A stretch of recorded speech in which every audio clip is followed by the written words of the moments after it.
ہم ایک نظر ڈالنے والے ہیں حقیقت ٹی وی کے ایک خاص تجزیے پر۔ یہ تجزیہ امریکہ ایران کے ان مذاکرات کے بارے میں ہے جو حال ہی میں ہوئے اور ڈرامائی انداز میں ناکام ہو گئے۔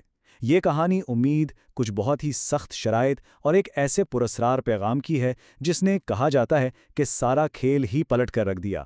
چلیں دیکھتے ہیں کہ اس میں کیا کچھ ہے۔ کہانی کی شروعات ہوتی ہے صرف 2 لفظوں سے، گھر واپس آ جاؤ۔ ذریعہ یہ کہتا ہے کہ یہ وہ خفیہ پیغام تھا جو ڈونلڈ ٹرمپ نے ایک صحافی کو بھیجا جو وہاں مذاکرات کو کور کر رہی تھیں، اور بس ان 2 لفظوں نے امید سے بھرے ماحول کو اچانک ایک ناکامی اور گہری پراسراریت میں بدل دیا۔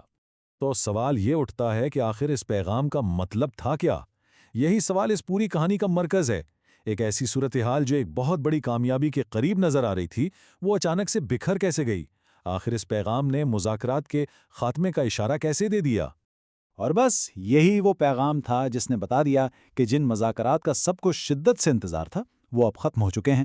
جو کچھ ایک تاریخی پیش رفت سمجھا جا رہا تھا وہ ایک ہی لمحے میں ختم ہو گیا۔ اچھا، اب یہ سلائیڈ دیکھیں۔ یہاں جو تضاد ہے نا وہ کمال کا ہے۔ ایک طرف تو امریکیوں کو پوری امید تھی کہ پاکستان میں ایک بہت بڑی پیش رفت ہونے والی ہے۔ خود ڈونلڈ ٹرمپ اس صحافی سے کہہ رہے تھے کہ رکو، کچھ تاریخی ہونے جا رہا ہے۔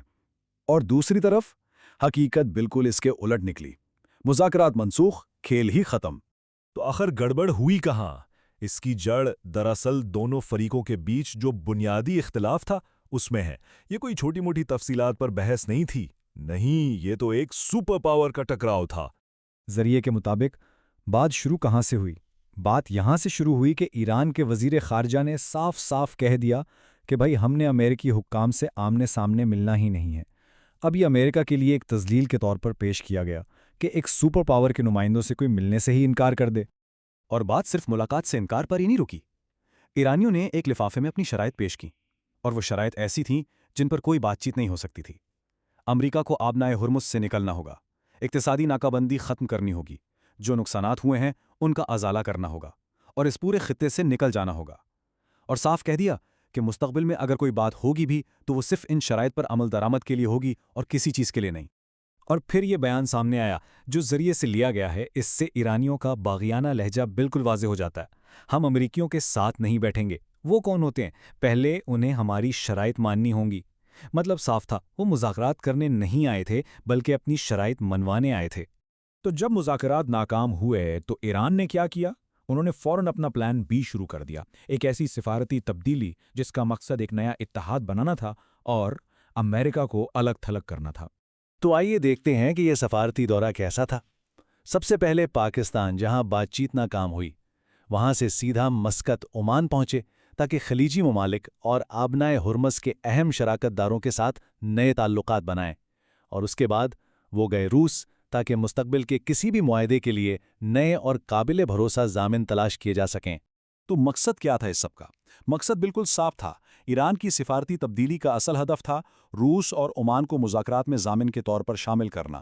ذریعہ یہ دعویٰ کرتا ہے کہ ایران کو اب امریکی ضمانتوں پر بالکل بھروسہ نہیں رہا، اور انہیں لگتا ہے کہ صرف روس جیسی طاقتیں ہی کسی معاہدے پر عمل درآمد کو یقینی بنا سکتی ہیں۔ اب آتے ہیں امریکی اقتصادی ناکہ بندی کی طرف۔ اس ذریعے کے مطابق یہ ناکہ بندی نہ صرف ناکام ہوئی بلکہ الٹا امریکہ اور اس کے اپنے اتحادیوں کے گلے پڑ گئی۔ یہ نمبر دیکھیں 80۔ اس ذریعے کے مطابق یہ ان ایرانی جہازوں کی تعداد ہے جنہوں نے امریکی ناکہ بندی کو توڑا ہے۔ یہ ایک چھوٹا سا عدد امریکی کنٹینمنٹ حکمت عملی کی مبینہ ناکامی کو واضح کرنے کے لیے کافی ہے۔ اور یہ چارٹ تو پوری کہانی ہی بدل دیتا ہے۔ یہ دکھاتا ہے کہ ناکہ بندی سے اب ایران کو اتنا نقصان نہیں ہو رہا جتنا کہ یورپ اور خود امریکہ کو پہنچ رہا ہے۔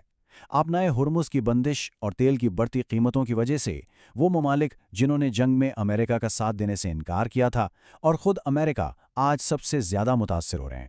اس سے بھی آگے بڑھ کر یہ ذریعہ یہ دعویٰ کرتا ہے کہ ٹرمپ اب اسی ناکہ بندی کو ایک ہتھیار کے طور پر استعمال کر رہے ہیں، اپنے ہی یورپی اتحادیوں جیسے کہ اسپین، اٹلی اور فرانس کو سزا دینے کے لیے، کیونکہ انہوں نے جنگ میں شامل ہونے سے انکار کر دیا تھا۔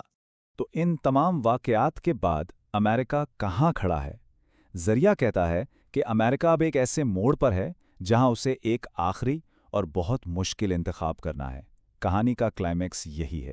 اور وہ 2 راستے یہ ہیں۔ آپشن اے، مکمل طور پر ہتھیار ڈال دیے جائیں، یعنی امریکہ ایران کی تمام شرائط مان لے اور ناکہ بندی ختم کر دے۔